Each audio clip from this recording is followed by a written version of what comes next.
Some of the things that happen when in the building process, knowing that you have permits on a job, you always have to pay attention to setbacks. This particular case was one of those examples where knowing the local ordinance and code was key, because the survey that the plot was drawn from, the house was incorrect, the footprint of the house, and our spa, which based on the original footprint in the drawing should have been 13 feet from the house. When we dug it and laid it out, we were cutting into the deck, I realized and started measuring, and the water was 9 feet from the house. So I'd lost 4 feet, had to look into what happened, and the net result was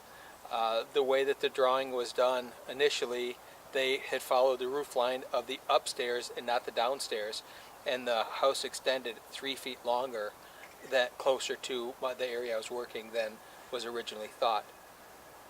So knowing the ordinance, recognizing that we have a setback of 10 feet from the house to water's edge, allowed me to then modify the spa. Instead of it being 6 foot by 6 foot interior finish, we were able to make it 5 foot by 7.25 to give the exact same square footage, but also be able to get our 10-foot setback, so we have no issues from an ordinance standpoint, and they'll still get the adequate spa. So a lot of times, I know in the past, I've heard a lot of stories of guys who kind of get rushed, get going, they're doing it, they're just doing their thing, and the net result is, oops, as an afterthought, oops, so they're trying to shorten up the spa or make it smaller, something to get that extra foot,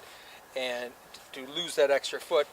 of gain that space. And in a lot of cases what you do is you lose that in the spa itself, and then the homeowner gets shorted by that much of the spa, which 1 foot on a spa that size would make a big difference. So I had the conversation with the homeowner and told them exactly what was going on, and they were perfectly happy with that. But knowing the ordinance helps, knowing all your setbacks and being aware of those while you're working. The assumption